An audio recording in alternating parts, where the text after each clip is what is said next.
Welcome. My name's Gareth Mee. I'm a member of the IFOA Life Board and I'm going to be chairing the event this evening.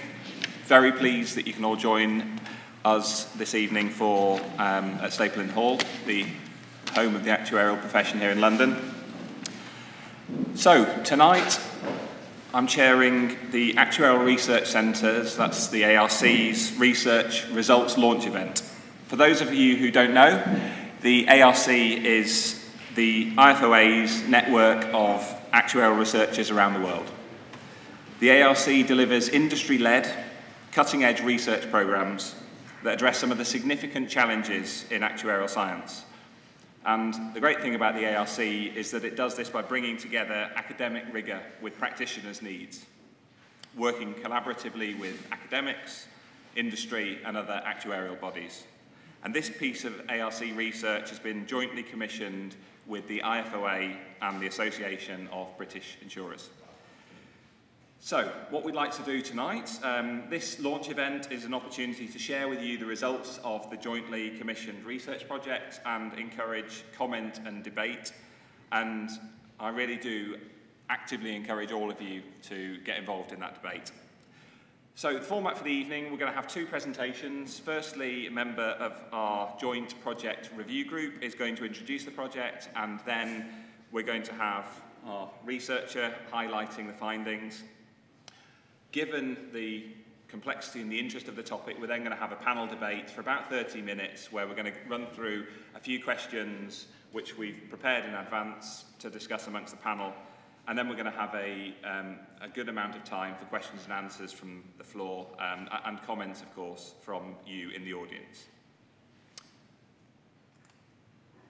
So, there's going to be an opportunity for you to ask questions during the Q&A session at the end. And if anyone wishes to tweet during the event, you'll do well, given that you've all got your phones off, of course.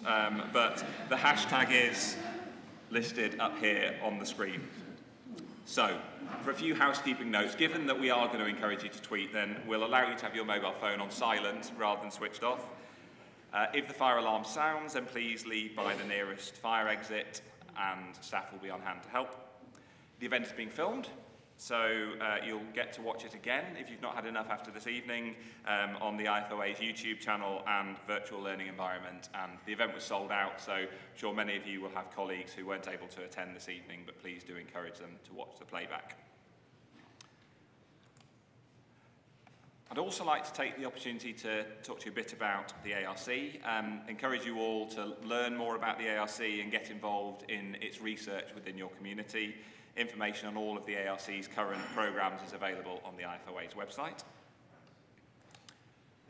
And we are really keen to hear your views and are actively seeking new ventures to address research issues that really matter to you and to industry. So if you've got any ideas or would be very interested in participating in the research, then please contact Sarah or Fiona. Their details are up there on the slide behind me. So now we shall move on to the first presentation. Please join me in welcoming Gina Krask, who is an IFOA volunteer, a member of the project's joint review group. She also works on the IFOA's ERM working party. Thanks, Gina. No, please go up and present. Okay, so this is a very brief introduction. In terms of background, given the increase in the equity release market and the increased focus from the supervisor in relation to the valuation of the asset under Solvency II, a working party was set up to build on, really, the Hosty paper from 2008. And if you realise that Hosty paper is actually 11 years old now. The aim was to actually consider the methodologies and bases to be used for different metrics for equity release assets, and that included looking at the difference between how companies set their assumptions, because we were finding there were some inconsistencies. It wasn't long before the members of the working group realised that we actually weren't qualified enough to really and truly look at house price projections and modelling and volatilities, etc. We didn't have really the qualifications. So we asked the Institute of Actuaries, the Institute and Faculty of Actuaries, if we could actually have some funding to get some academic research done. And the IFOA agreed to that funding and indeed actually asked the ABI to partner with them on that. And that's where the research, which is the results of which are being shown today, all started. So the objectives of that research really at a very high level were to look at the no negative equity guarantee. The areas we did want considered were an appropriate stochastic model to use, for example, what parameters as well as house price inflation should be considered stochastically. The use of practical approaches included closed form solutions as well as Black-Scholes, and consideration of the real world and the risk neutral. They were the main objectives. Now, I guess as the project went on, we realised that there wasn't really enough time to give enough effort to looking at the stochastic nature of things like prepayments, because if we'd gone down that rabbit hole, I think we'd have been there forever, because there was enough to be done. So some work was done on that, but I think that's going to be something for further research. So, in terms of timelines, you can see that it took us about 2 months in the end to award the actual job to the Kent Business School. A robust process was undertaken to actually choose who would do this work. We looked at, there were a number of proposals, and we looked at, I guess, the ones that had the most experience and indeed independence. If you notice, I guess on that timeline, choosing who did the work actually took about 4 times as long as it did to get the first set of results out. That was quite a long period. That's not to say, though, that the work that occurred between the first set of results and February wasn't significant. There was a lot of discussions. It was massively full on, you know, a lot of interaction with the researchers and with the research group. So in terms of governance, independence was actually a key aspect when considering the governance structure. A number of the review group are actuaries, either in industry or in consultancies. I guess this is pretty inevitable, really, because who else has got that interest and the drive to actually want to get that guidance out there? I don't know any practitioners that don't want a more consistent approach and more guidance on these assets, because they're very, very difficult to actually value. So as well as the usual adherence to the professions code, the group was co-chaired by the IFOA and the ABI, with formal reporting through the IFOA and the ABI, and the project was managed by Vanessa from the IFOA as well. Now, before I just hand over to Radu, from a personal perspective, I'd say that this is one of the most interesting projects I've been involved in with the Institute. There's been a massive amount of external interest in this. It's quite overwhelming. It's quite amazing. And the time and effort that's been put into this by the review group has been astounding. I mean, a lot more than any of the other working parties that I've been on. And it's really, you can see that they really care. They really care about getting, you know, a robust approach out there, to the degree that there were a lot of heated debates. And I can't say that there was always 100% consensus in what was in the report. But I hope, like me, that even if you don't agree with everything that's in it, that you do find it a very valuable source of information for further debate, and that it does make you think. Thank you. Ready? Super, thanks a lot, Gina.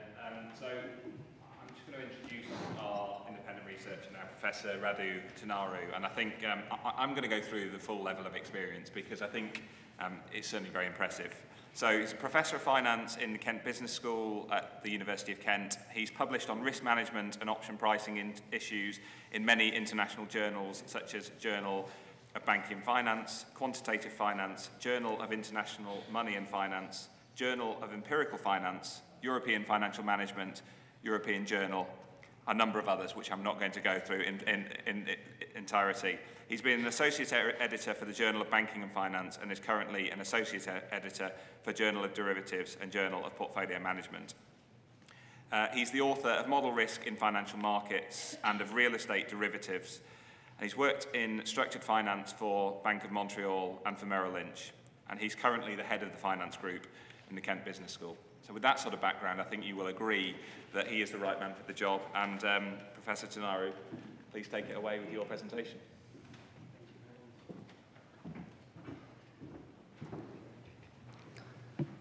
Good evening, everybody. First of all, thank you for taking your time to come to my presentation. And first and foremost, I would like to thank the review group for giving me the opportunity to work on this great research project. And I would also like to thank my research assistant, Enoch Kwai, who is in the audience, for excellent research assistantship.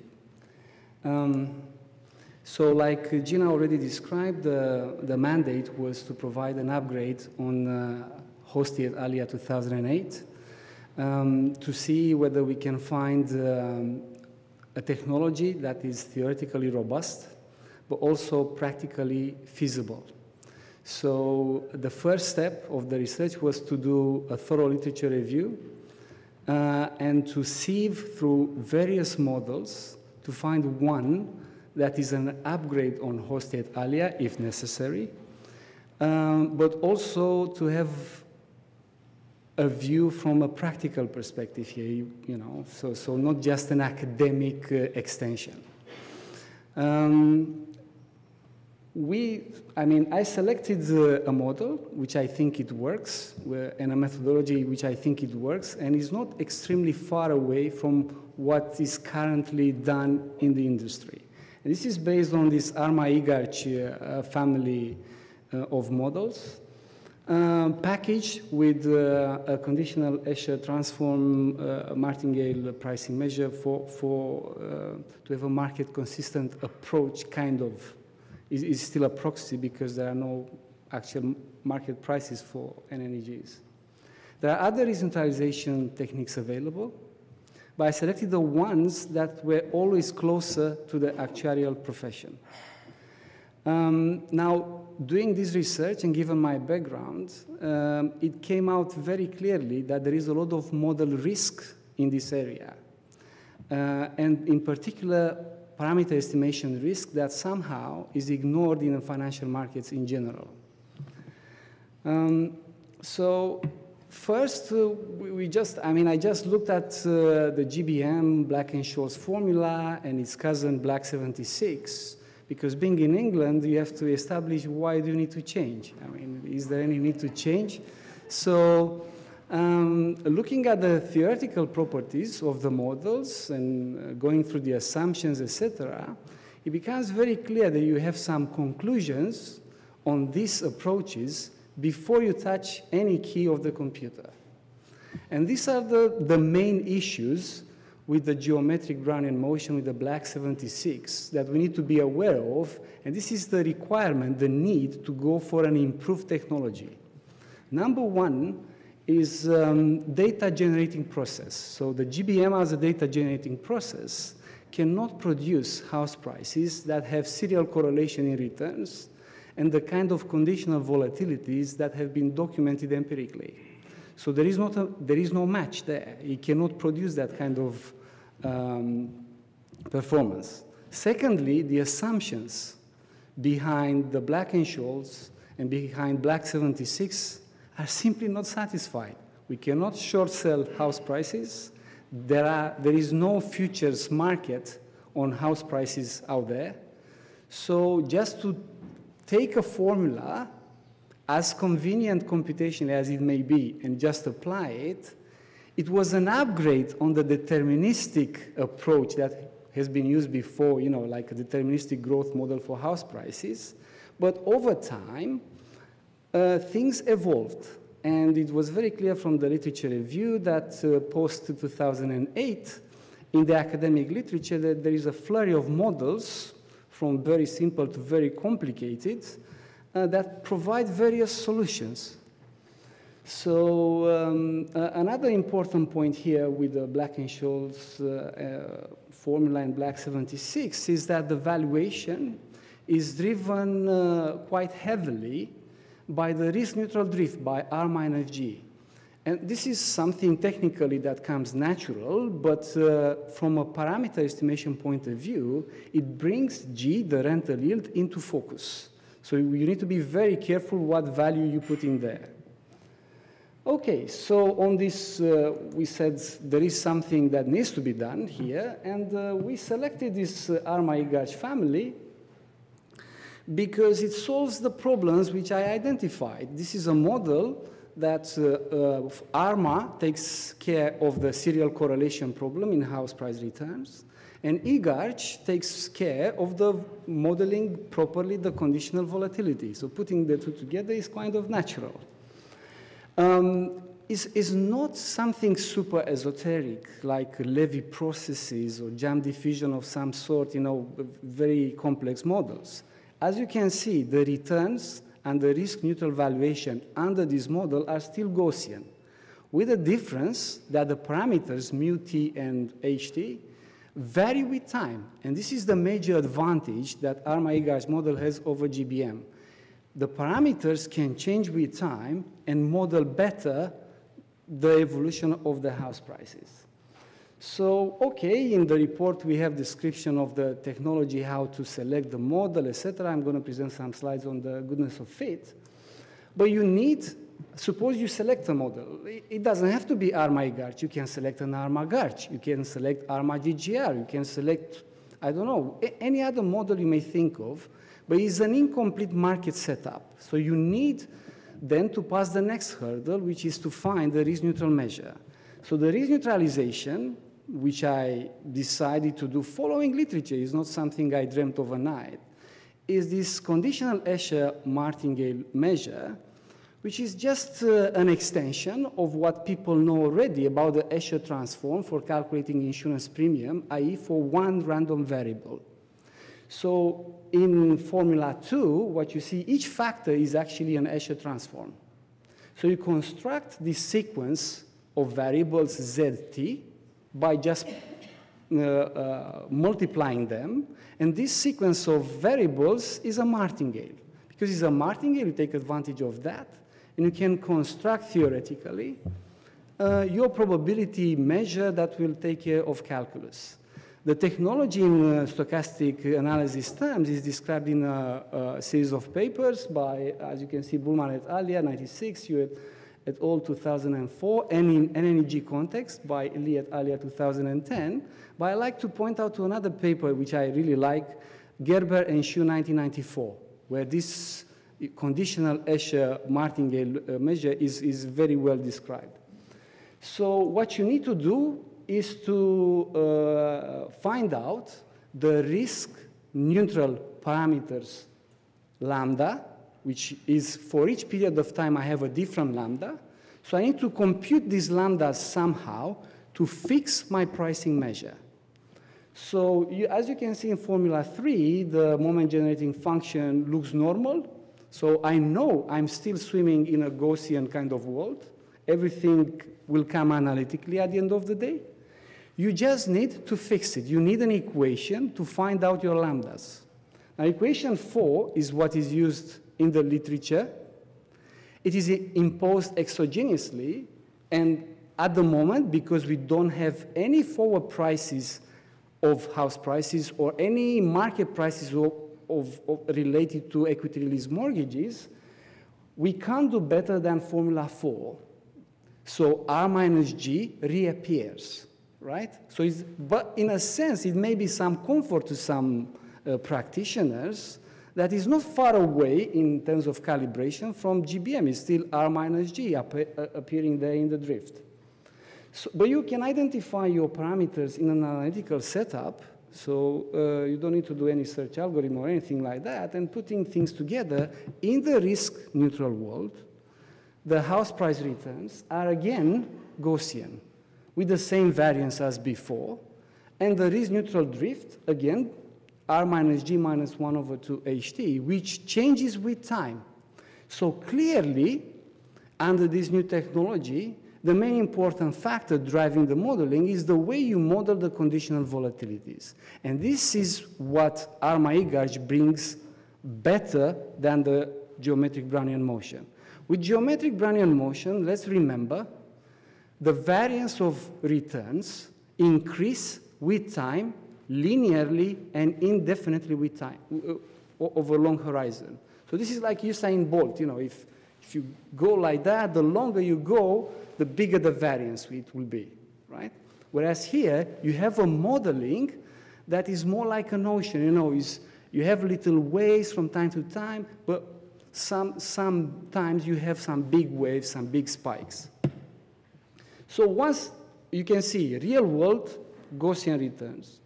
Risk-neutral world, still Gaussian returns. Now, if you have the returns, you can simulate the returns, you can simulate the house prices for the future. Then you are done in a Monte Carlo setup. You can collect along the way all your house prices, and actually this is very, although it's Monte Carlo, you may say is extra work, in cash flow setup is actually helping you because you have to project and you make monthly calculations or annual calculations, so you can go through this quite easily. Now, then we have to look at what the ingredients. Let's go for practical energy valuation.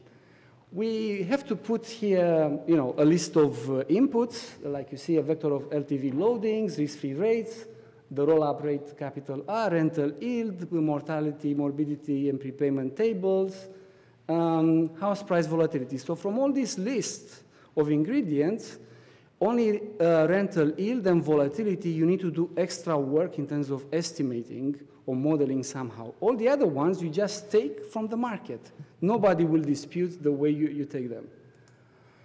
And very quickly, this is just an upgrade on the Hosti et alia graph that some people may recognize. So Hosti et alia stopped in 2007. We upgraded the values to 2018. So our values reflect the current market values, October, November 2018. Rental yield. So the calculation for the rental yield. I was very lucky, actually, to talk on the phone with Office of National Statistics, and to my surprise, they had actual sterling pound rental income for the entire UK. So they gave me data monthly, and I have not only for the UK, I have all geographical regions as well. So I was able to calculate an average yield to report, and this is the graph that you'll see there. The continuous line is the average yield, which I calculated as follows. The rental income comes in by property type, so studio flat, one-bedroom flat, etc., etc. So you have a finite granular information, which you can calculate the average rental income. You divide that by an average house price, and you get an approximate rental yield, which comes here to about 0.45%, and annualized is about 5%. Office of National Statistics also insisted that in the UK, 80% of houses do not pay any rental income whatsoever. So therefore, to me, when I calculate the average rental yield for the entire population of houses, it looks very clear that I have to weight the two categories of houses. So it's 80% paying nothing, 20% paying 5%. And that will give me, roughly speaking, about 1% rental yield. Discussions with insurers and actuaries is quite evident. The one you need to use is net rental yield. So you have to discount also the frictional costs, you know, voids, agents' fees, etc., etc. So the rental yield should be, there is an argument, should be compressed even to 0.66% by taking off these extra costs. Now, some of my colleagues, academics, insurers, actuaries, and so on, when you discuss with them first time this argument, there is a bit of resistance. Why is not 5% of all the time? The more I discuss with them, they move from left to right. Now, if this argument is not acceptable, I think I have another line of thinking that came out from discussions with Guy Thomas, and I thank him for that, which is we can use a conditional approach. When we calculate the NNEG, we split the probability space into two, houses that don't pay any rent, houses that pay rent, and I calculate the NNEG for the houses with 0% yield and for the houses with 5% yield. And I weight accordingly. I'm also happy with this approach. Volatility. Now, when we calculate even for GBM, people don't realize that the parameter estimates can change quite substantially with the method of estimation, length of period, frequency of period. So here we have the data from Nationwide and from Halifax, monthly, and you can see that there is variation in both mu and sigma. I picked up 3.9% as reflective for the current market condition, but because there was, like Jenna suggested, you know, lots of challenges, discussions, debates in the intermediary versions of the report, we went and redid the analysis exactly like in Hosty paper for the same periods and for the longer period and post-subprime. And there is something that needs to be focused here, is that if you look at the volatility, in general, we are talking single digits, 5%, 6%, 7%. It didn't fit into the presentation here. In the report, you have also the values for Scotland and Northern Ireland, and it's only Northern Ireland post-subprime crisis that volatility comes close to 10%.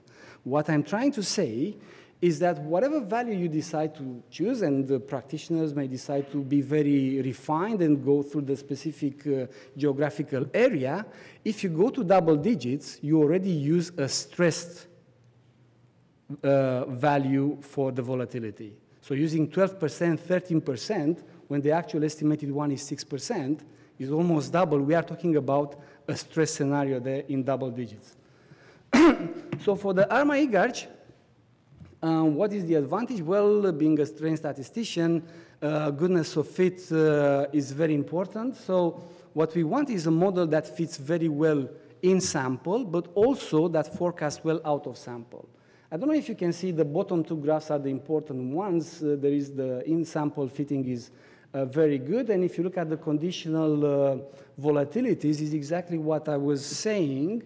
You know, this is not the type of evolution that you'll see from GBM. In GBM, you know, it's increasing linearly with time, whereas here is just you have a different type, you know, more mean reverting type of approach with some spikes from time to time, more in line with the actual evolution that we see on the markets. Now, if you look for the out-of-sample forecast, for short horizon, 1 year, 2 years, the GBM doesn't have enough time to do bad things, to inflate that much. So there is no surprise that here, there is no much difference in terms of forecasting ability as tested by Dibble-Mariano tests between ARMA-IGARCH and GBM. But 5 year out of sample, clearly ARMA-IGARCH dominates the GBM under any estimation method. And in the report, we've redone the analysis 5 years out of sample with quarterly data going back to 1952.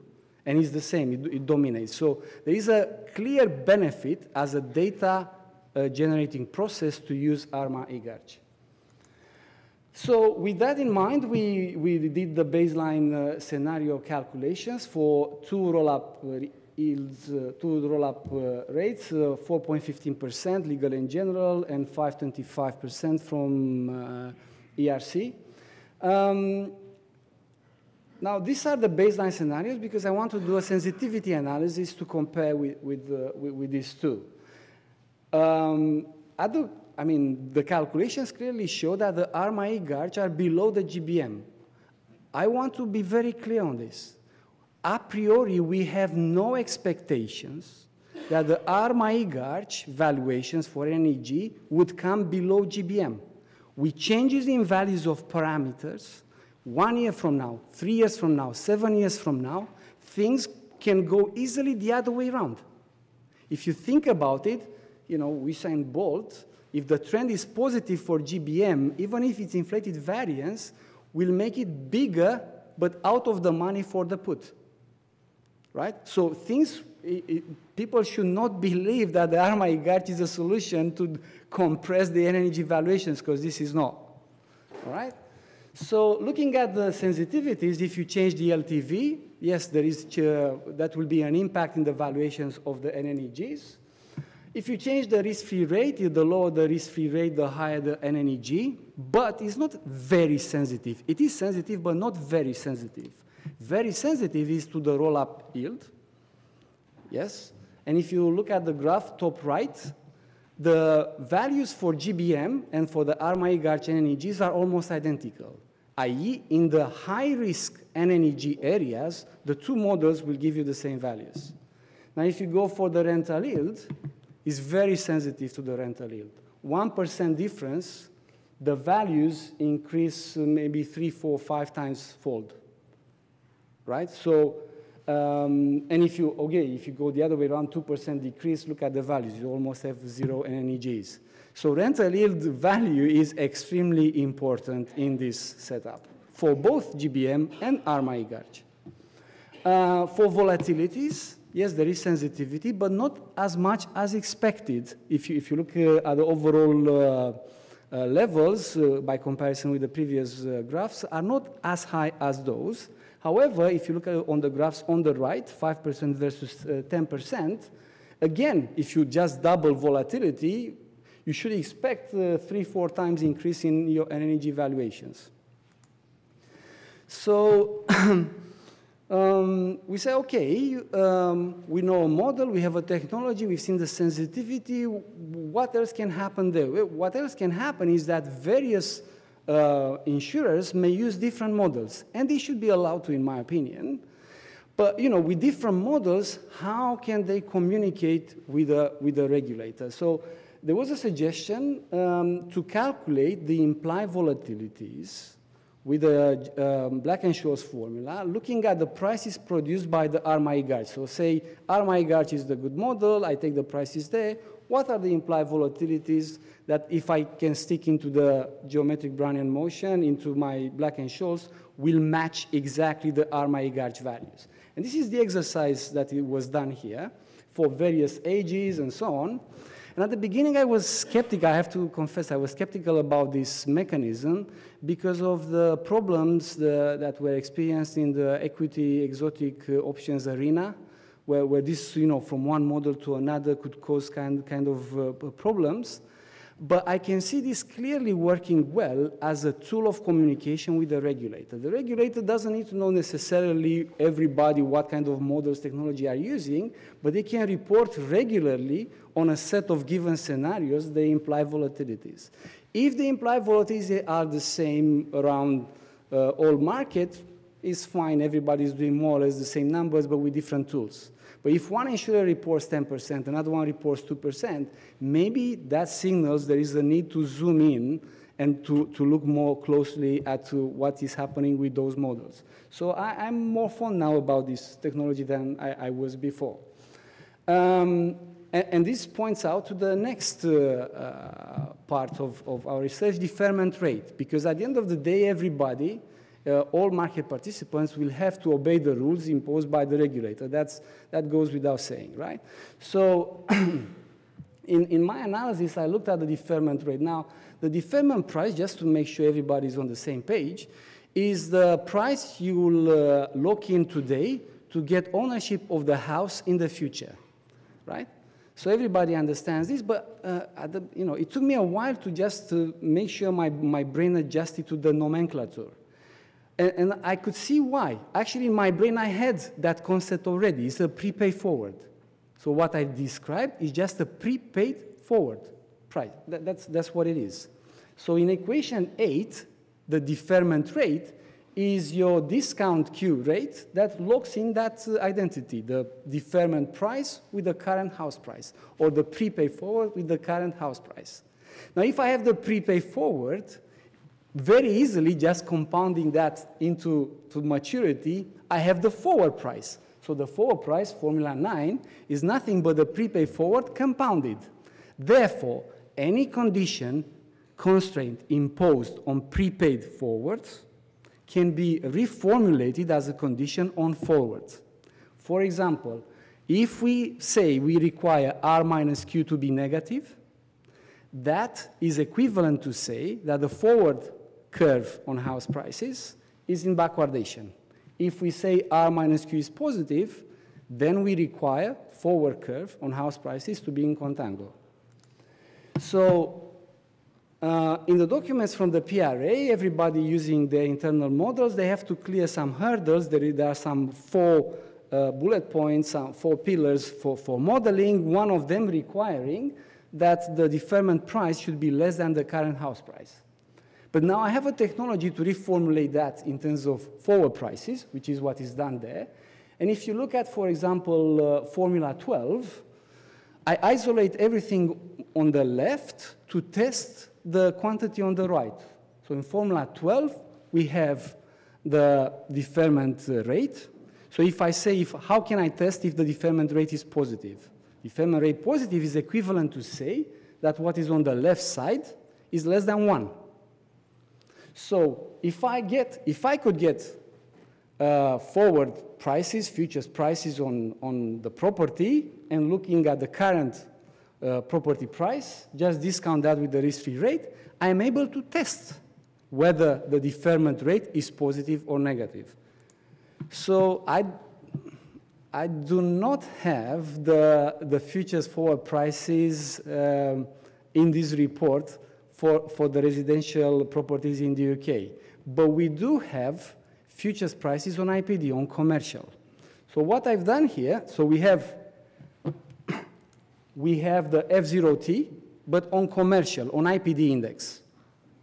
For 5 years, so different color is a different maturity, 1 year ahead, 2 years ahead, 5 years ahead.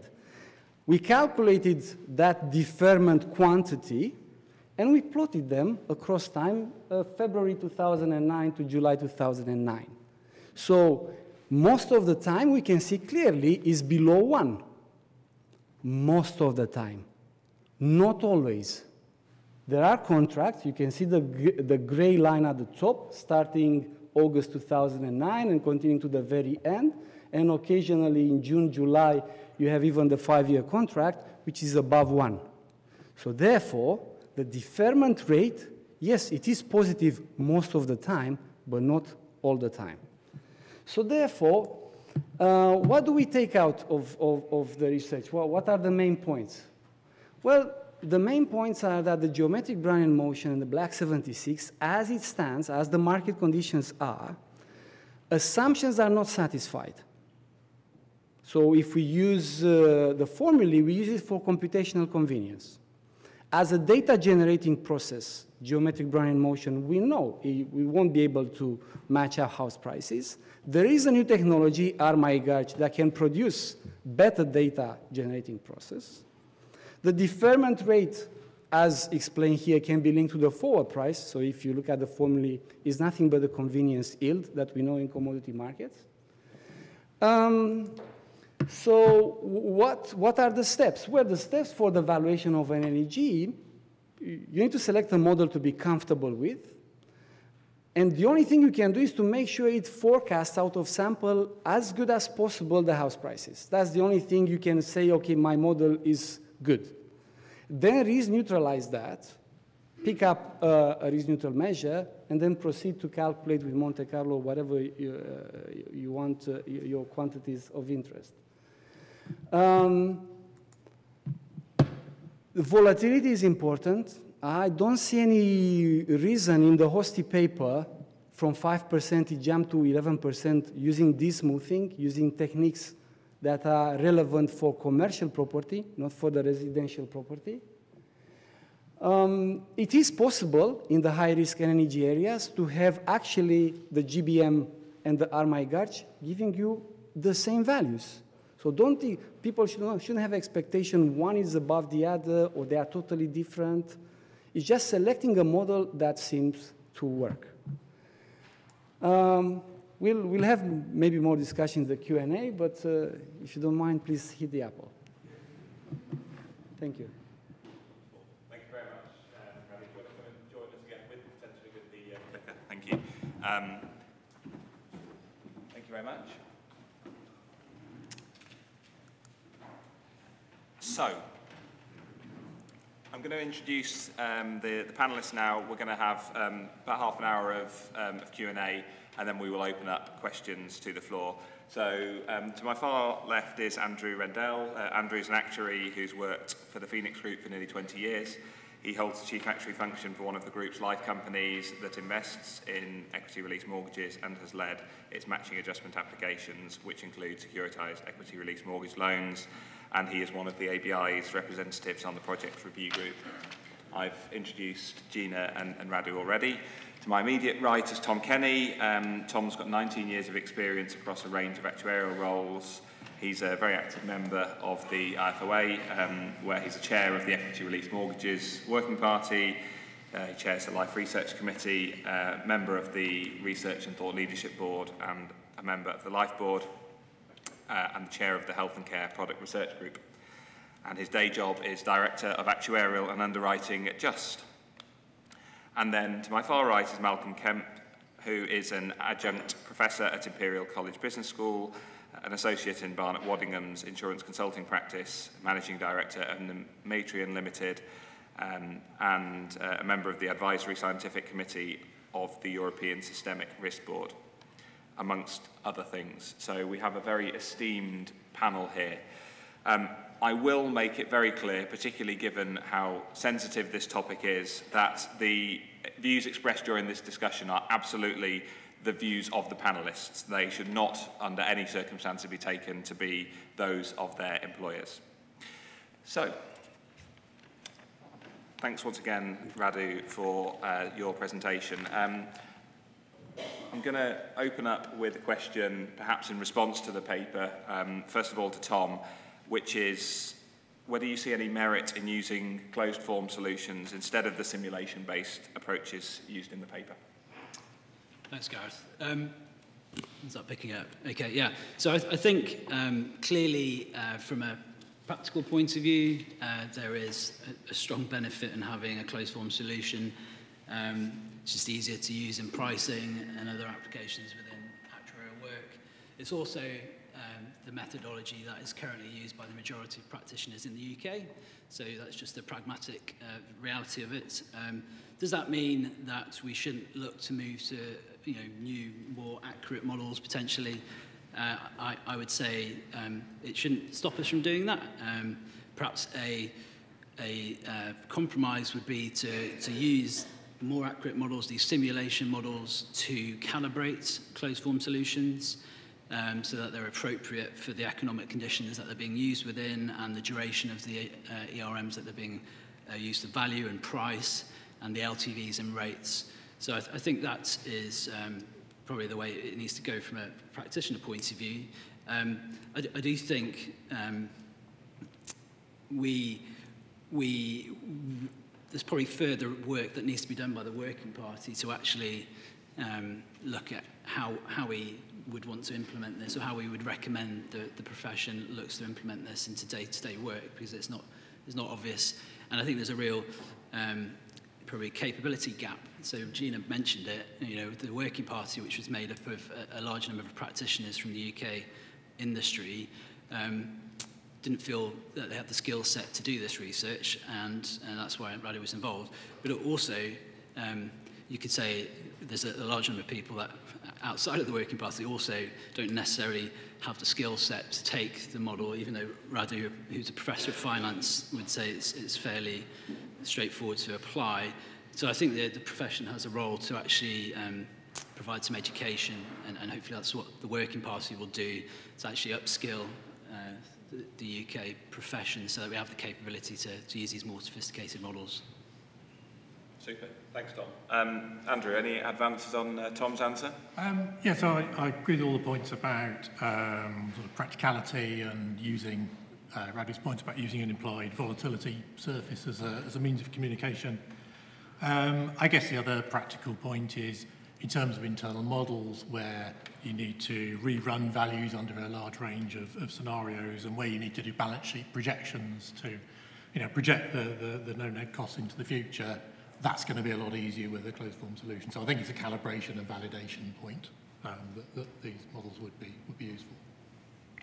Okay, so I guess, Gina, maybe you can elaborate a bit on that. I mean, perhaps people in the audience might be sitting here thinking that this could be a very large amount of work to go and recalibrate those models, rebuild them all, when they've probably just spent quite a large amount of money on Solvency II models and maybe IFRS models going forward. So how do you evaluate the cost to the industry versus the potential benefits that Radu, Tom and Andrew have outlined?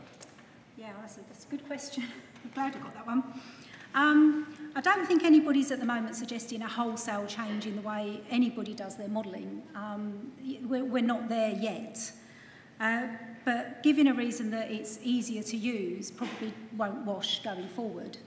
I think that unlike a lot of models that we use as actuaries, so for example, annuity models, there's a lot more expert judgment in the models that we use for equity release, the no-neg side of the equity release asset, than these other models.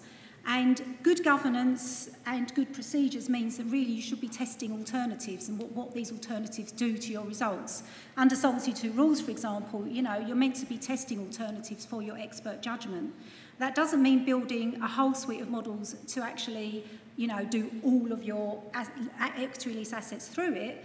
But really and truly, I do think we need to be thinking about what the impact of other models are, not just in terms of the house price inflation, but also in terms of what happens with prepayments under a stochastic model. There's a lot of high loan-to-value policies that can't actually prepay that easily because nobody will want to actually take them on. So there is, I think, some work to be done to actually test what we're doing against alternative scenarios and alternative models. I don't think the cost of that would be anywhere close to what's been spent on Solvency II generally or IFRS 17. There would be an opportunity cost. We might need to get somebody in who's quite young and understands some of this stuff, unlike some of the older people like me that have had to sort of catch up with it. But in terms of the actual benefits, you'll have alternatives. You'll be able to understand the business a lot better. Super, thank you. Radu, I mean, you've presented a wonderful model, but maybe there may be still some weaknesses in there. Could you just cast a light on any limitations in what you've proposed so far? Yes, I mean, everything comes at a cost. So there is a problem with the software that people should know about. So when you calibrate these models, if you try the same model in MATLAB or in R or in eViews or any other statistical package, surprise, surprise, you don't get the same results.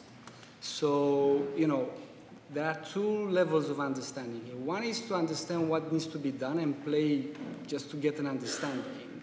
But then when it comes to put products and money and so on behind it, I think there is a need for very close scrutiny and very possible some kind of industrial programming using Python, C++, etc. Or to, some of these packages are commercial packages. So, if you are comfortable with what MATLAB is producing, you stick with that. If you are happy with what, I don't know, Stata or SAS is producing, you stick with that. So that's one problem that is still there. The second one is the relationship between house prices and interest rates. Because house prices decline also, well, depends on the credit channel, but also there is a clear impact with interest rates, which is difficult to model because the frequency is not the same. Interest rates, you have data and plenty of models on a daily basis, whereas house prices, you have change in information very patchy, I mean, at best monthly. But even there, if you look at the signal, it stays very flat for long periods. So it's difficult to put two and two together. There is more work to be done, and care needs to be done not to inject a lot of model risk via the back door using some kind of super sophisticated interest rate models. So I would say this still needs to be worked about. Thank you. Maybe with that in mind, Malcolm, do you see any merit in considering other alternative models, such as, for example, the Heston model that's used in investment banking? Thank you. Can I first of all say that I think this is a very interesting and detailed paper, but I must say that there are some areas where I think that's over-egged the level of detail. For example, on the question of using eGarch and that type of approach, I just looked up Hull and White, which is a standard textbook, and it points out that you can use relatively standard volatility models, of which Heston is one. If the world is such that the volatility of volatility is uncorrelated with asset prices, then you can in fact work out the answer as a kind of average of the Black-Scholes type of volatilities. So you can end up with a model that is materially simpler.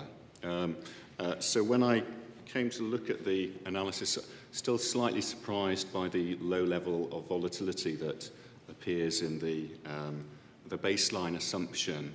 And I think here it's very important to explore this de-smoothing concept. Essentially with, well, back in the 1990s, I think, people started looking at a sort of hypothetical sort of option called a mileage option. And what that highlighted was that the kind of the way that you hedge positions is dependent on a quantity called the quadratic variation, or cumulative quadratic variation, which is the instantaneous movement in the price of the kind of the square of the price as time goes on. And you basically spend this quantity as you are hedging dynamically the option. So most option pricing, if you can kind of work out what this quantity is and you can measure it, then you can use formulae akin to the Black-Scholes. How does that, is that relevant to the de-smoothing question? Well, in order to work out this quantity, you basically need some kind of measure of the instantaneous way in which property is responding to the world. You don't have that information to hand. You've just got these smooth series. So the typical way of addressing this is to de-smooth the data. The other thing to say is that a baseline assumption of, I think it's about 4% in the paper. If that really was the case, then the thing that I struggle with is that pension schemes and the like, I would expect to invest bucket loads in this asset class because it would appear so favourable. So that suggests that there is something awry, and in fact when pension funds and other institutional investors do their asset liability modelling, they typically uprate the volatility of property, and one of the theoretical justifications is this de-smoothing. So de-smoothing seems very important to me in terms of the complexity of the model. Yeah, maybe there are advantages in going down a Heston route, and maybe that would make it simpler to understand for some practitioners. But as I said, you can end up with a similar answer if you can just kind of work out this average of this cumulative variation, as is pointed out in Hull and White. I'd really like to come back to the point on parameters. I think I'm keen just to hear your views, Andrew, as a practitioner, given, I guess, the slightly different arguments presented by the two panellists so far. I think to pick up on the point on the weaknesses, I think there's a point around granularity. So one can model based on an index, but there are houses in, the different geographic locations may behave differently, and individual houses within that may behave differently. So I think there's a point there that should be reflected in terms of the volatility assumption. I think my kind of other point around understanding the model and the weaknesses is perhaps one of just getting under the skin of it and doing some diagnostics. So I'd like to look at the sort of future growth assumptions and percentiles around that, just to see how that would compare to the GBM model, just to understand it. And perhaps one of stability. So if you use different data periods, how much does that change the model? If you get a year or two of new data, how will that flex the parameters and the responses? And if you get a step change in economic conditions, how will the model react to that? So I think there's a point there about just seeing how the model will behave over time, I guess. Super. I mean, I guess this is the first stage of the research, and I think you proposed some interesting further work. I'd like to move on to another bit that your paper goes into, which is that it proposes more robust statistical models, more robust parameter estimation techniques, for example, maximum likelihood estimators. And I guess maybe a slightly controversial question, has the industry been too slow to review its methodology and advance with the times? Well, it's not only the industry, it's also the academia. I mean, in many academic papers, you'll see very little detail on the goodness of fit in general. So people just report the parameters, at best they give you significance, and that's it. In the industry, which was dominated by other asset classes in terms of financial engineering, equity, interest rate risk, and FX, people have the luxury to recalibrate their models daily. So next day, tomorrow, they come back to work, they look at the market, they need information, and recalibrate. So basically, they take into account model risk on the go. Here, you cannot go on the go because you don't have information. So the model risk is vital, is present, and it needs to be looked at. Secondly, this is a slow business clock asset class, but it's still a very big. I mean, I don't know, people don't realize real estate markets is 50% of total wealth. So the market is extremely important, but is not granular, is not fungible, is exactly everything that equity and FX is not. So the models have to be looked at properly. I mean, in terms of estimation method, this is up to each, trading desk, institution to see, how comfortable they are to spend resources and to look more frequent, less frequent. It's not for me to say, what they should do. But I think, like I highlighted in my book, this is a major risk. Because people simply just ignore. They just press a button. Most of the time, they don't even estimate. They just take the sample value, right? So they don't go through a procedure or anything. And probably the issue is resourced somehow in academia, because in academia now, we forgot about how to do the analysis properly, like you'll do in a statistics modeling 101. So, with time, everybody seems to be very comfortable. I'm not comfortable at all. I'm not comfortable with maximum likelihood. There are plenty of situations where you do not get a number. So people go on the screen, there is plenty of anecdotal evidence, including equity markets and so on, when the parameters just went, in billions. The values just move like that.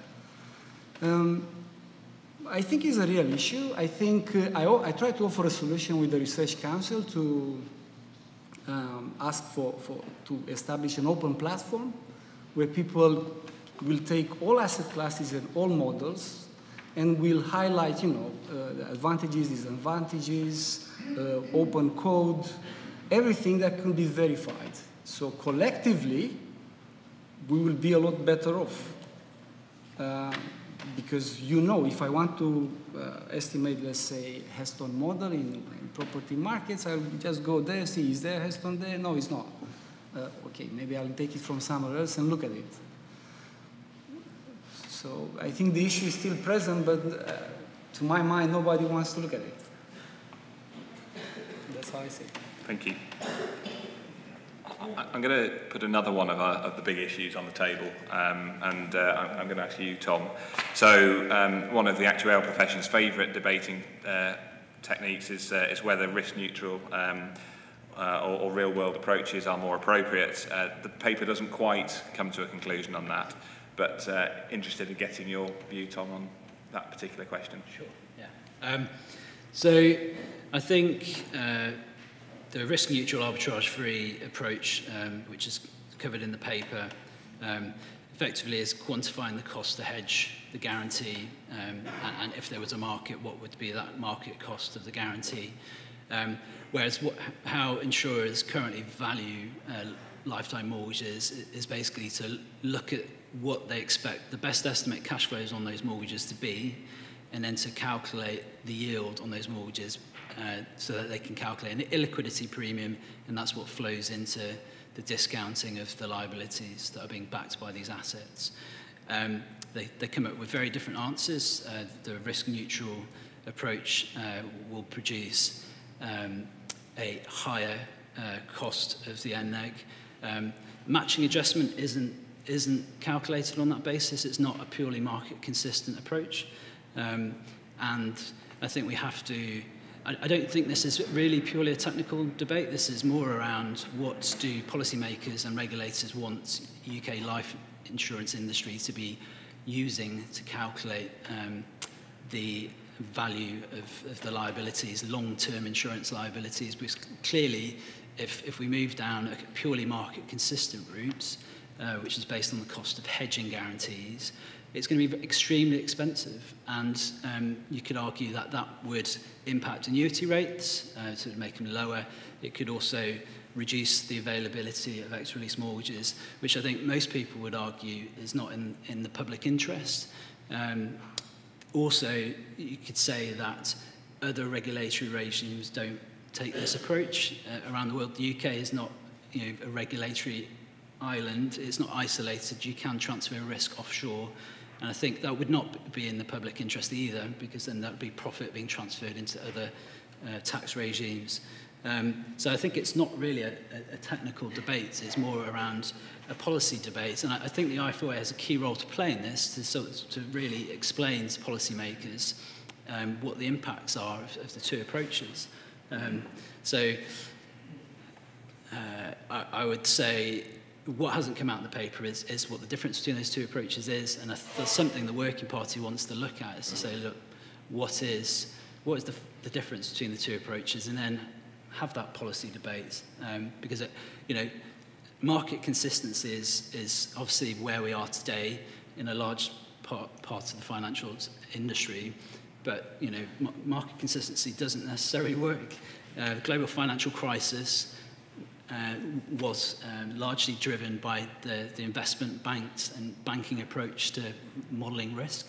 That's a purely market-consistent approach. So I think you really have to say, look, using a formulaic approach to calculating risk is dangerous, as highlighted by the global financial crisis.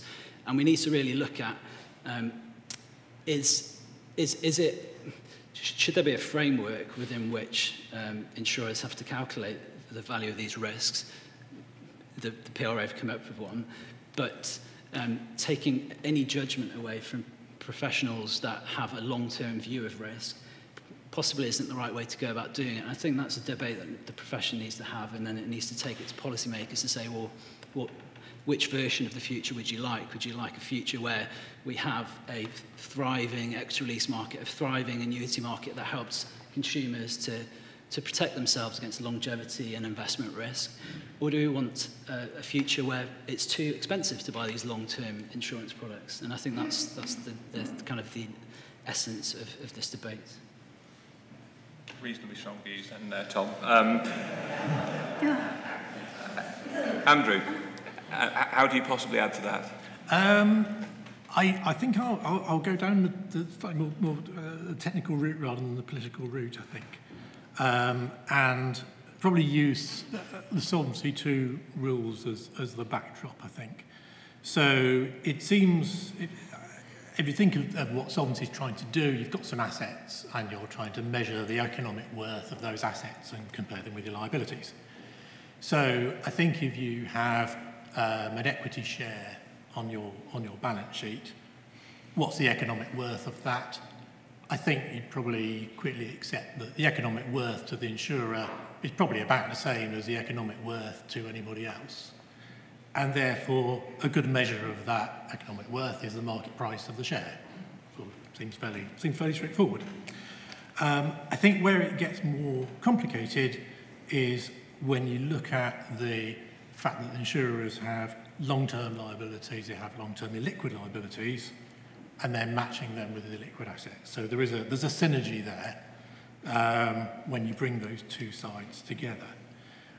So we just look at the matching adjustment concept. What that's saying is that if you have a corporate bond, is the economic worth to the insurer the same as it is to everybody else? Arguably it isn't. And the reason for that being that a typical market participant will put a discount to the price that they'd be prepared to pay for it, because that corporate bond has risks around illiquidity and it has risks around price volatility over the duration of the asset.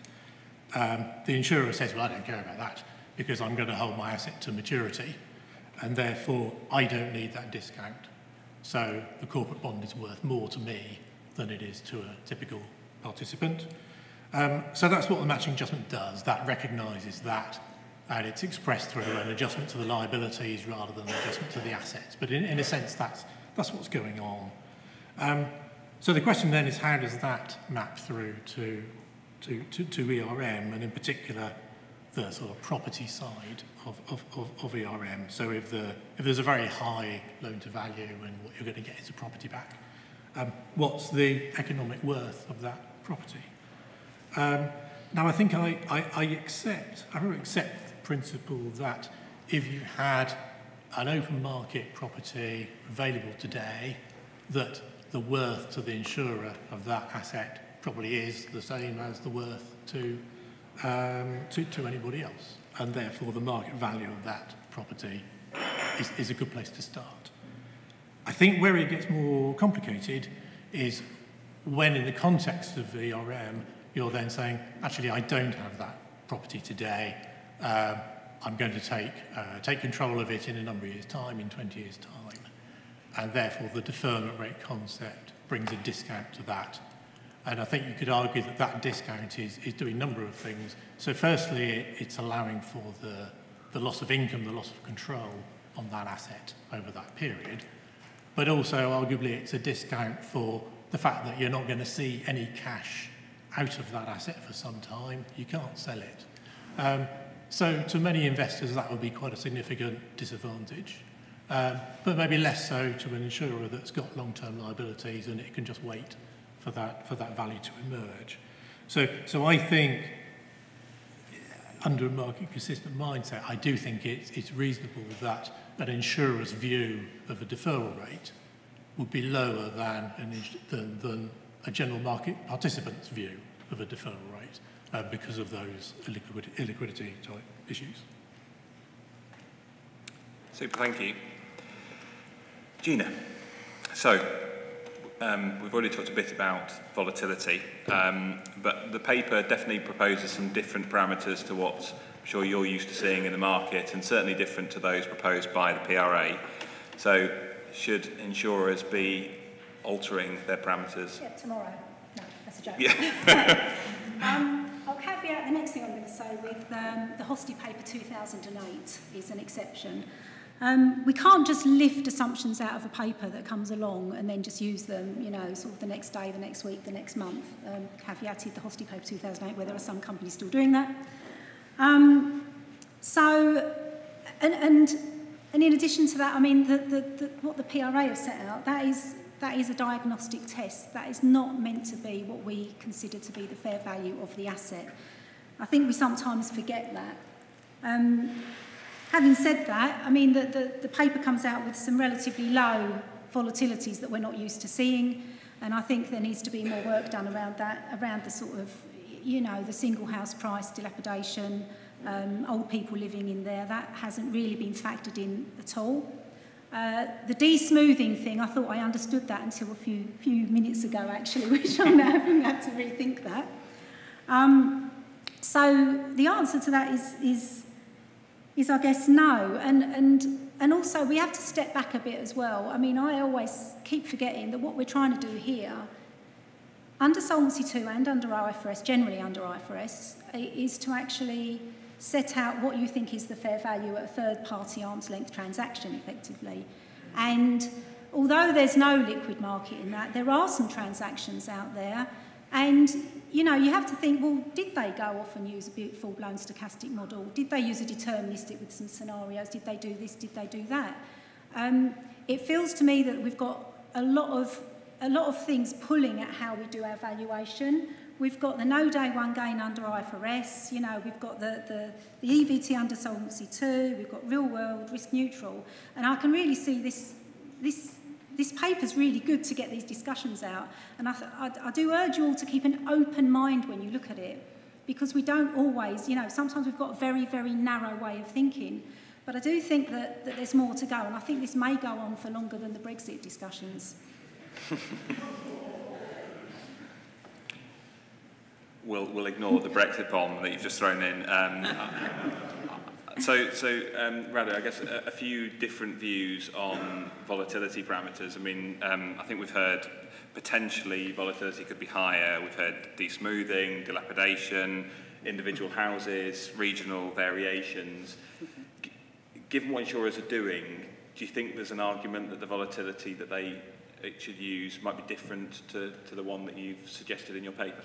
Okay, so let's take them in turn. Dilapidation to me is just a haircut that is applied at termination. It's just like recovery in credit markets.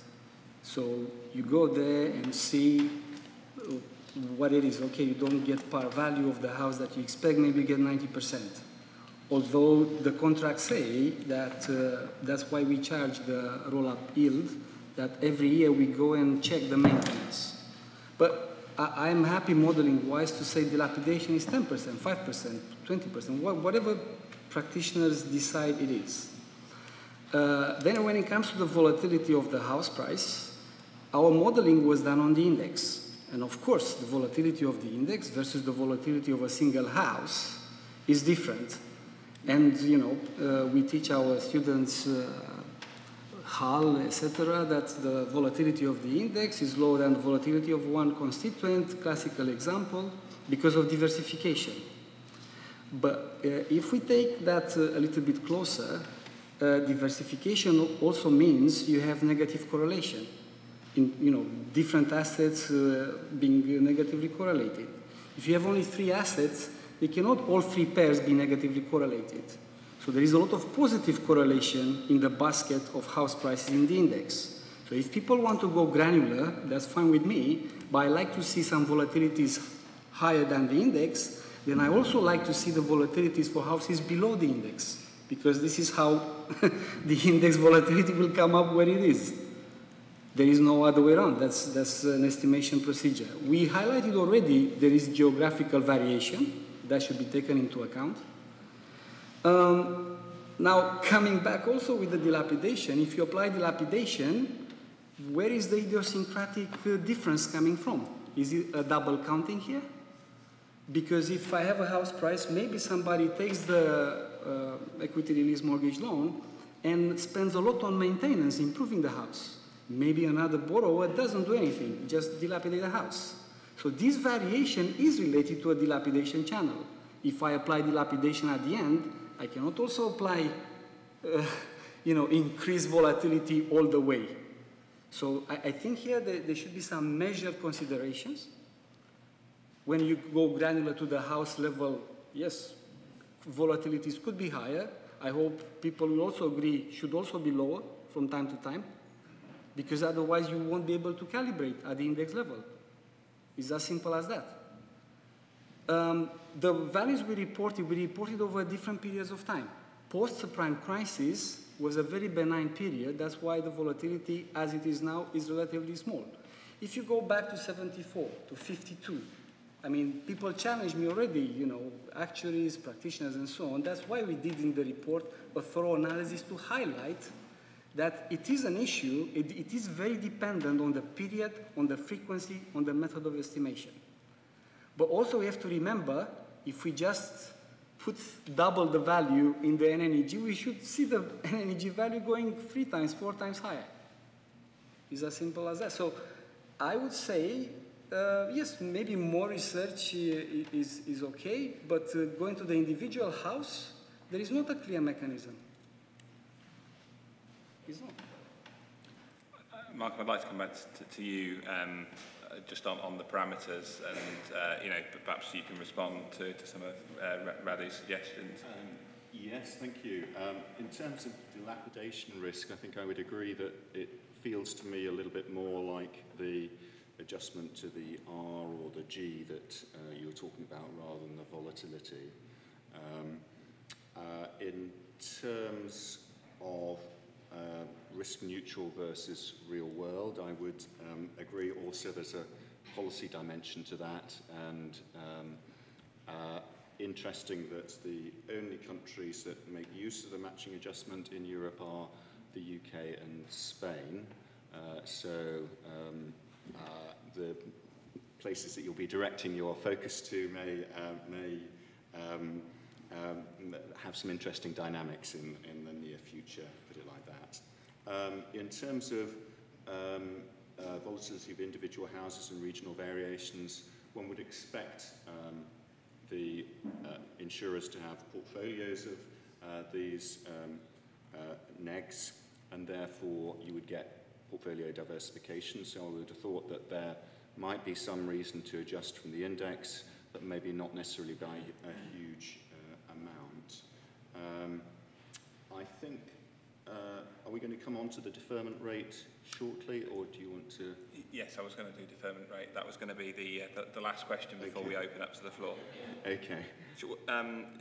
I mean, do you want to maybe just carry on and discuss deferment rate? And yes, yeah. okay, thank you. So I happen to be a trustee of a charity which has a property on its books which has a sitting life tenant. So not too surprisingly, the auditors are quite keen that we don't carry the property at its open market value, but at some depleted value, we build in some, what in the context of the PRA is a deferment rate greater than 0.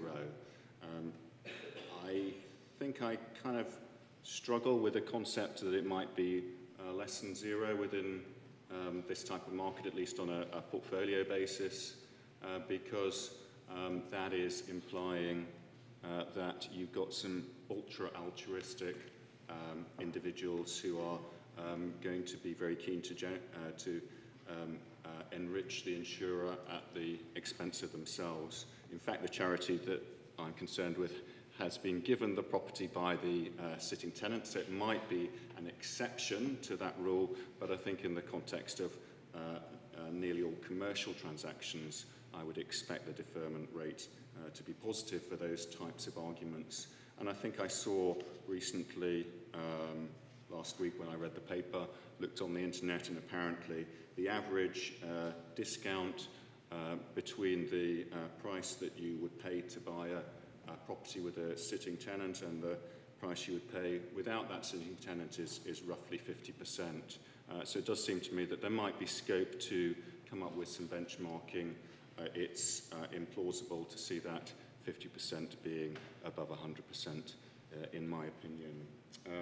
Quite how that ties in with the rental yield and those points, I think the idea of 80% paying nothing and 20% there being a 5%, so you should take an average of that comes out at 1%.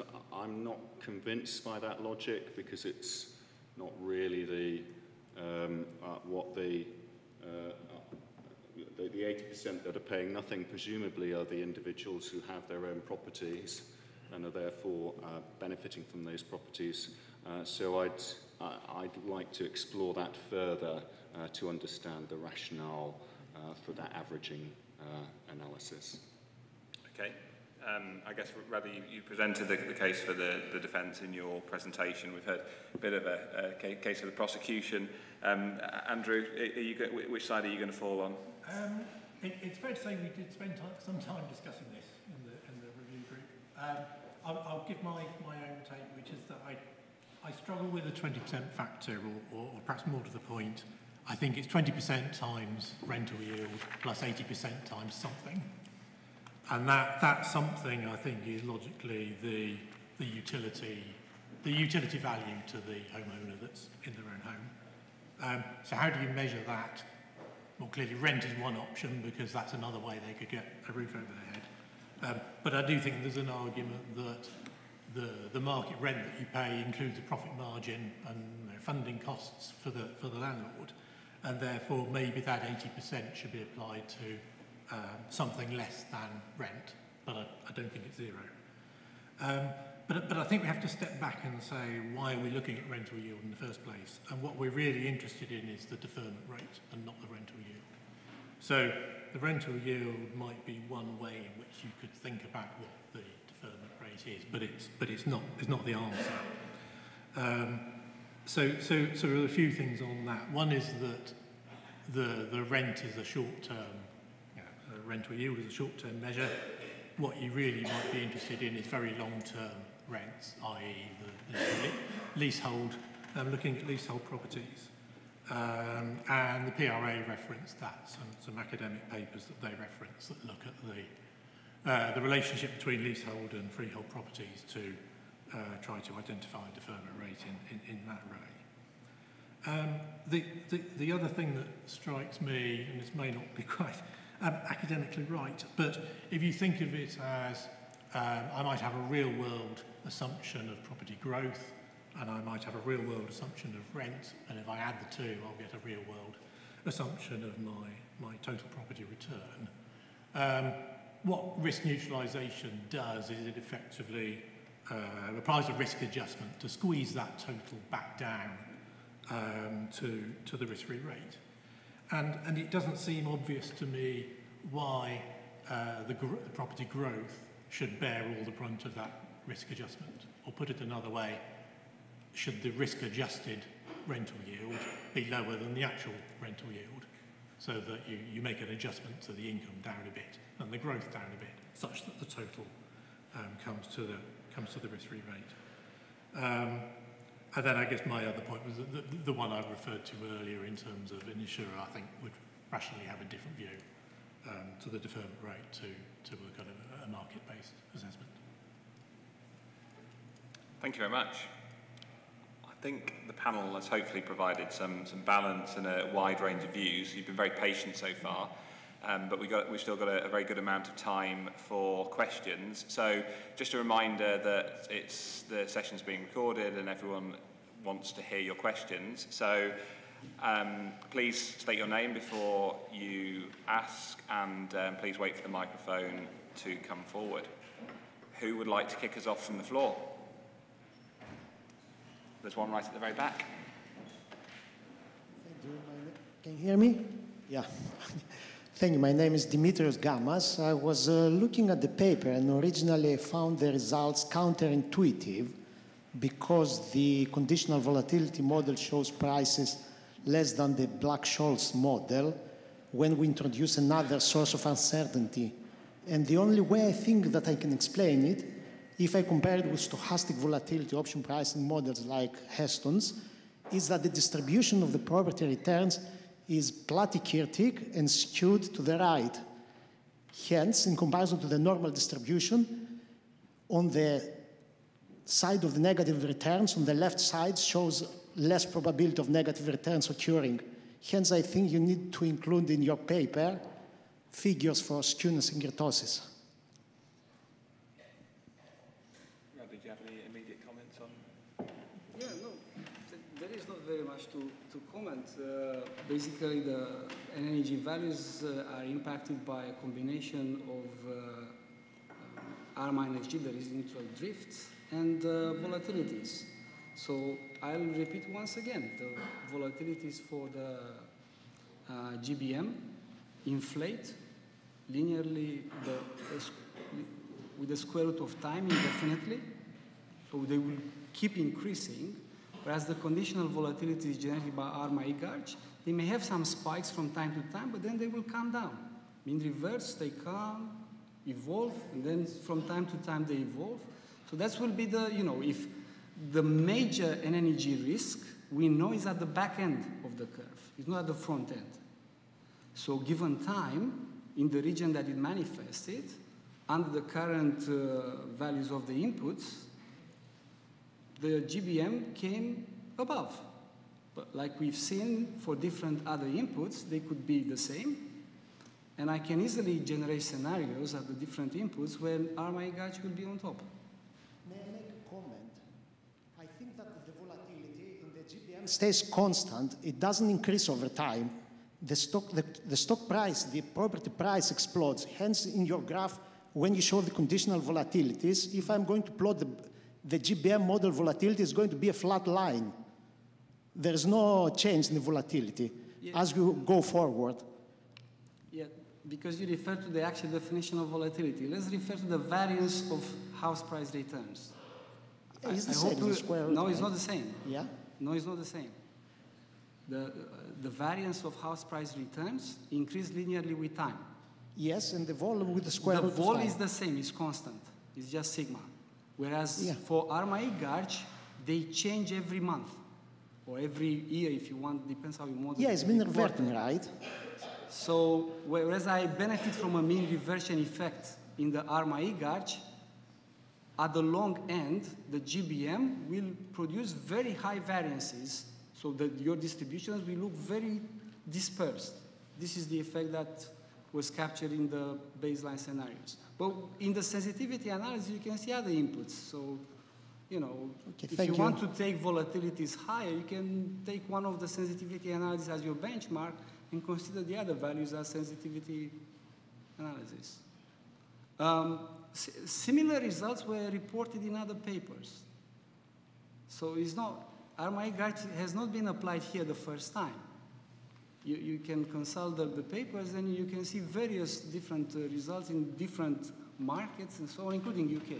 Thank you. Yeah, sorry, one more. Yeah, we're trying to explain, right? Why now? It's not questioning. No, I'm sorry. I'd like to hear from somebody else, please. Thank you. We had another question in the middle. Thank you very much.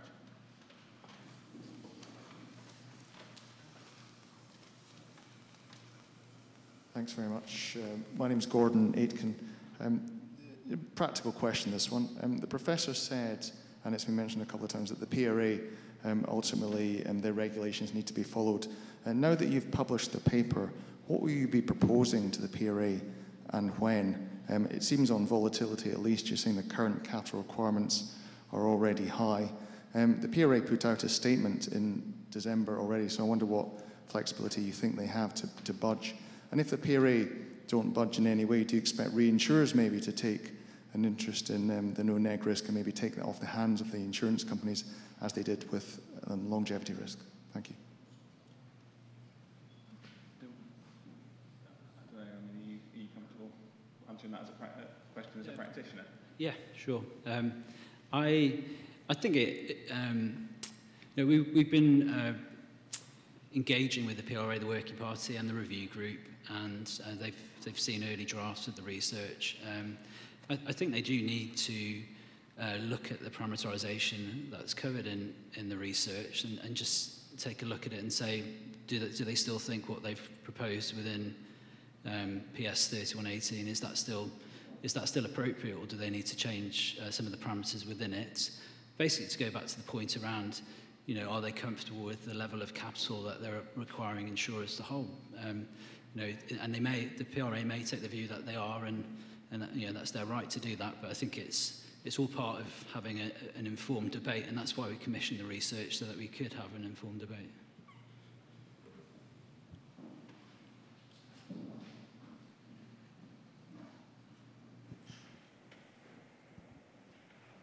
Alan Reid, I'd like to thank Radu for his paper. My question is a simple one to the review group.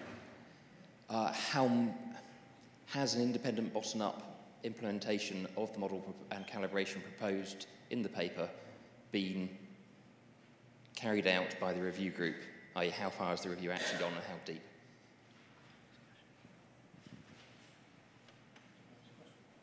Would you mind repeating your question? Sorry. Sorry, Rose, yes. My question is, has the review group done any independent bottom-up review of the technical content of the paper, or has the review been limited to the higher functions? So we haven't sought to replicate or follow the calculations through. Radu has, I won't speak for himself, but there's a peer review process that's happened within his team. And I'll just make a comment. We'll talk at the end. There will be next steps. This isn't the end of the research, and in fact, the Equity Release Mortgage Working Party will be utilising the results of this research in further work going forwards. Next question.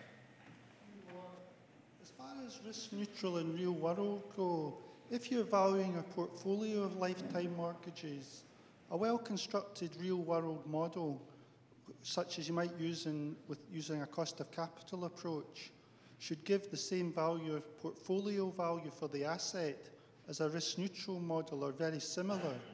Where the difference occurs is in the NNEG. A real world will typically give lower and a risk neutral will give a higher NNEG. So in practice, it just depends how you slice up the portfolio value, the asset value. So perhaps there's some merit in both approaches, depending on what the purpose of the valuation is. A statutory valuation, as the PRE has proposed, might use the risk-neutral approach, and perhaps a management valuation might use a real-world approach. Another point I want to make is you find that with portfolios as well, if you're using stochastic interest rate models linked into house prices, the correlation between interest rates and house prices is the NNEG is very sensitive to it. Have you considered correlations in any of your research? I didn't see them particularly mentioned in the paper, though perhaps I missed that. I already mentioned this needs to be done. Is residual in the first question? I think it's a good question, though. It is a good question. I think they're probably very, very correlated, and we could end up with some different answers. So that is definitely something we want to look at.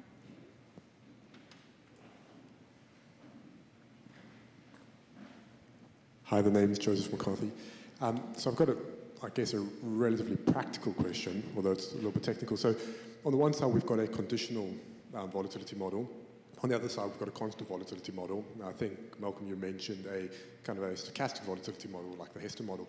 But there's a fundamental difference between a conditional volatility model, like an autoregressive kind of model, like the E-Garchers, and a Brownian motion type model. So I kind of struggle to see how far a Hessian type model, while it works very well in the banking world, and it's because it's semi-closed form and you don't need a full stochastic simulation, but I struggle to see how that would actually address what I understand rather to be kind of raising as issues with the current model that are addressed by an autoregressive type framework, which actually looks at past data but has this kind of stochastic element that's conditional, where because a Brownian motion is completely stochastic. Are there any kind of comments as to how far you think the Hester model would actually address these kind of issues? As I mentioned earlier, I think the fundamental question isn't actually to do with the precise details of the model, but it's to do with the underlying volatility that you're ascribing to this actually unobservable thing, which is the instantaneously tradable house index. So I think when it comes to conditional volatility, it adds complexity, should improve fit. When you add in as I said, in terms of the black shoals, the black shoals is effectively a way of expressing prices in a form that is convenient and different people can understand. So there's an underlying model, but the reason that it's widely quoted is because it's a convenient way of comparing different people's perspectives. Nobody actually believes that that markets exhibit those kind of dynamics, even in the equity and certainly not in the fixed income world. So the models are kind of abstraction of reality and a way of identifying what the price is. And you typically, if you have an observable, market observable, you then back out what the implied parameters are to go into the model. As in this case, we don't have as many market observables as we would like, and it seems to me the key thing that we don't have is a good measure of the sort of true volatility of property, because we don't measure it often enough and frequently enough. And things like the conditional volatility, nice to have, but if you don't have that underlying factor, then maybe you are building sandcastles in the air, perhaps, by the level of complexity. So I would focus more on getting a good picture of that underlying point, and then the rest will kind of follow. Does that answer your question? Yes, it does. Thanks. Thanks.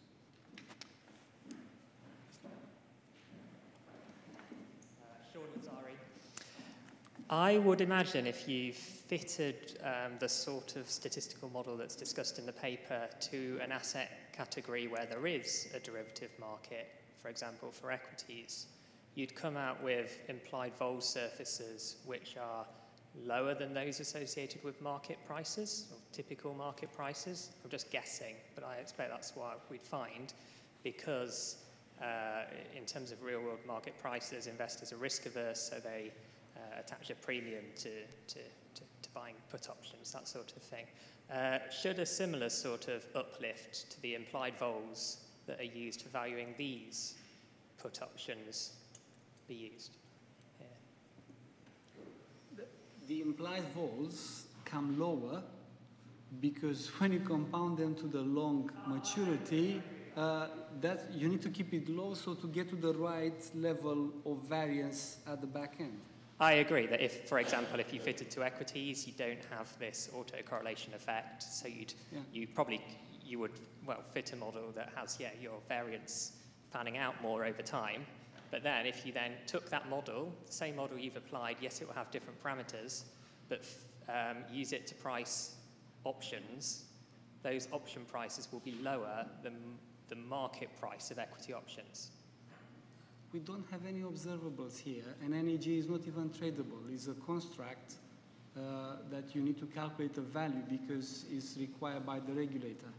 Yeah, but I think so insurers do hold equity options, and they have to report them on a market-consistent basis. Yes. Why would it be different here? Sorry, I don't get the question. So you could price your equity options doing exactly the same as what you've done in your paper here. I think you'd get lower values for those options than market prices. And we can actually do that experiment and test that. When I'll price equity options, I'll report my findings. I don't know whether the RMI gauge will be appropriate for a stock index. They have better models. They're definitely Heston, Andy, Sabre, etc. You have a full zoology of models that are known, they will perform much better. But it's a different flow of information. And you have not only flow of information in the underlying primary asset, you have a lot of derivatives with full market values. Here we don't have anything. Mm-hmm. So the only thing we have is house prices observable. So we have to, whatever model we put there, to make sure we can forecast. Yeah. Well, but to be clear, there is one thing we do know, which is that average volatility of equity returns is lower than average implied volatility. Yeah, I mean, maybe one of the practitioners can take this, because I guess, Sean, your question is just that in the market, implied vol is different, is higher than empirical vol, and thus options are priced with a higher volatility. And, I think it's quite a good observation, personally. That would be quite a neat little check on the 13% vol. I mean, it's not necessarily that it's definitely extrapolatable. That's not a word, is it? But that you can extrapolate, from the derivative market through to what we've got here, where there isn't a market. But I think that's an interesting question, if I understand it correctly, that you're saying, you've got some volatility in equities, which is going to be X. You've got the implied vol in the market for the put options. What's the difference between the two? I think that's an interesting question that I don't think we've actually thought about. I thought that, so I can tell you the answer. Implied volatility is higher than the real one. Usually for equities, is between 10-15%, the realized one, whereas from forward-looking from the option markets, 20-25%. So, Black Monday is priced in, forward-looking, that's why it's higher. But I think it would be very dangerous to transfer conclusions from equity space to this asset class. I really do. Thank you. have another question at the front here. Thank you.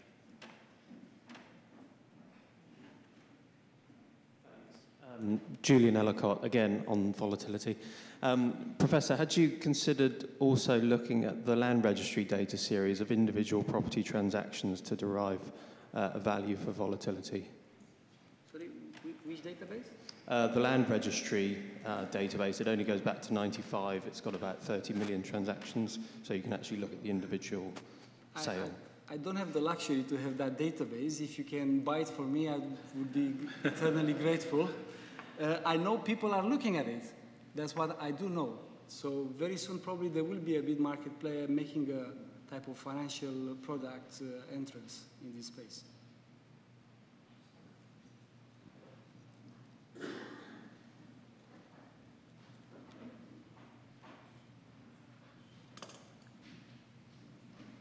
Do we have other comments or questions? Thank you. Thank you. This is a question about the output from the model. So one of the equity release mortgage writers said on his book, historically, the NNEG had bitten about 1 in 1,000 times. I mean, although, of course, it's a relatively young market. Now, using your model, with your knowledge of lifetime mortgage terms, and I see you quote equity release counsel or legal in general, and what is the probability of the no-neg biting in the future? Thank you.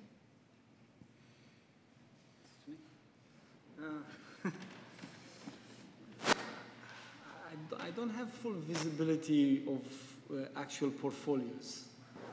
So, calculations depend on vintages, depends when they were booked in, etc. I think, but the major risk factor here is the house price. So I think with the Brexit event, probably everybody is expecting some kind of realignment, some kind of shock, at least temporarily shock. If the house price is sustained, this shock, it will be, more or less the same. I mean, the books sustain themselves. You have to remember that there is a lot of credit protection, a lot of risk management protection coming from the LTV. So the actual portion that is loaned is relatively small. But I don't know what insurers may have. The ones I discussed with, some of them are running down an old portfolio that they may have and just wait. It's a small portion. Some are ramping up operations. Until you see exactly the details of the portfolio, you cannot say what kind of risk exposure. But from the borrower perspective, I cannot see a change in behavior. It's the same type of borrower with the same type of behavior. You move to another smaller property when you have a couple and usually the husband is dying and the wife is downsizing. It is going to be the same. So it just depends on the actual parameters that everybody has on their books. I don't know that. I know, Tom, is that something the ERM Working Party would consider, looking at prediction of that sort of statistic? Well, I don't see why not. I mean, we need to kind of get together and discuss what we think is the best way to take this research and look at how we progress that. But yeah, I don't see why not. It's a valid question. You've got they've all got various terms. If you're age 60, you can borrow so much loan to value. If you're age 65, it's obviously going to be a different number. When the probability of that no-neg biting, surely that's the output of this whole analysis. Maybe you can say if it's more or less than 1 in 1,000. So I don't think we know the answer now, but I think Tom's saying he's happy to consider potentially in the Working Party going forwards.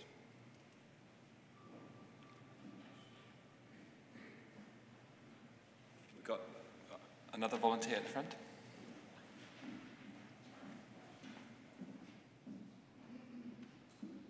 Thank you. I'm Guy Thomas. A few minutes ago, Malcolm Kemp used the phrase sandcastles in the air. I have the view that this whole edifice of option pricing really only works when the hedging markets exist and you can hedge in sufficient quantities without having a drastic effect on the underlying. none of that seems true, really, for housing. So I wondered if the Working Party have had any discussions about completely different approaches, say, including housing in an economic scenario generator, and then doing a lot of simulations and taking some low quantile as a reserve. Is that under discussion at all, or is that just too difficult now, or is there a reason why that's not being considered? No, I think again, we should look at alternatives. The research that Raddy's produced was time-boxed effectively, so he's done a great job in producing what I think the Working Party considers to be a valuable contribution to the debate, but we don't believe that it's the only approach. We do need to look at real world and what does this mean? Are there other ways of modelling the risk? So using economic scenario generators. Yes, I think there's more to come on this, and the more input and feedback we can get from this event and any other engagement, the better, as far as I'm concerned.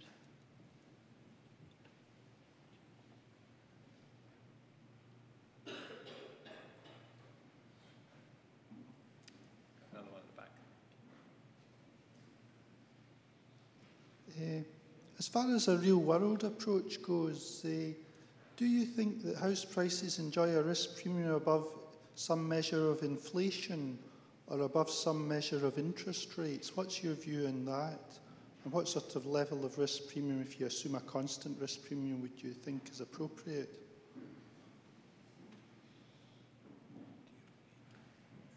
It seems logical to me that there would be a link to inflation, certainly.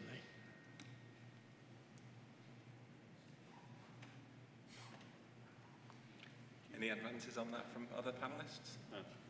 I just want to highlight that the issue of whether you should use risk neutral or real world is, in a sense, it's sort of it's answering a different question. The way that I've written a book about market consistency, so I kind of have a bias towards thinking about things from a market consistent perspective. Essentially, it's to do with how you think you should recognize profit or return. So if I go for a risk-neutral approach, I assume that what it's worth now is exactly the same as its market value. If I expect extra returns, and I think most people do believe that there will be some extra returns from risk-seeking assets, unless there's a kind of economic or political meltdown, then the question is, should I recognize those at outset, or should I recognize them over time as those returns actually appear? My personal view is that you should recognize them more over time as they appear, rather than taking advance credit for them. To answer your specific question, what's the right level? Most people expect properties to give you some kind of return in excess of inflation. The way I've been schooled at this is that you look at the different factors of production. Equities are at the kind of the base of that, and they get the least security, and therefore the highest likely expected return. Property is a factor of production that goes into activities, at least in the commercial world, but you don't get the same kind of profit return. You get a kind of rental return, so you'd expect a lower return than on equities, but still some return. And the retail market, a bit more complicated because it's driven by the likes of you and I and our own personal preferences for property, so maybe there's a different dynamic to the commercial market, but probably not hugely different, and therefore I have a property. In fact, my wife has a second property, so we're not averse to the concept that property might actually be a useful long-term return. But whether I would be encouraging entities like insurers to take advance credit for that excess return that might or might not turn up is a different matter. I think, do we have another question towards the front? It's just really a comment, is that I guess whenever we're setting models, designing them, whatever, I think the focus needs to be on risk identification and risk mitigation, not on getting a model that can replicate history. So whether it's conditional, whether or not we're looking at Gotch or Brownian motion, I think, and as far as the PRA is concerned, in my experience, is that really we've got to be able to demonstrate that we're adequately capturing all the risks to which we're exposed, and that should be our kind of primary baseline, not how sophisticated or how intelligent we think the model is.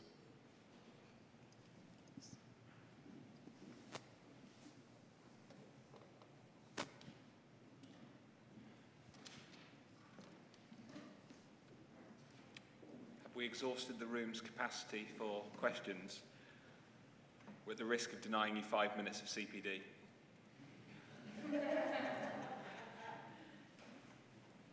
Okay, well, sacrificing 4 minutes of CPD, I guess we shall bring the proceedings to a close.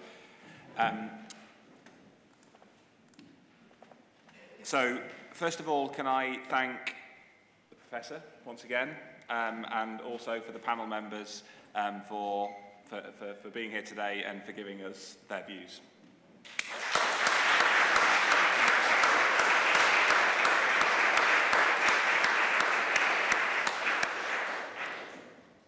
I'm personally really heartened by the debate that we've had amongst the panel and also within in the floor. I think what this research has done is it's really brought forward some of our thinking in this area and presented a different view, and that's kind of what we needed. I think we had an excellent paper 11 years ago that really helped set some bases for some time. I think we've now got another excellent paper which presents a different view, and we've heard some more views in the room today, so I think that's absolutely fantastic. I know Tom and the IFOA Equity Release Mortgage Working Party is going to take away the research, what they've heard this evening, your views, and think about next steps.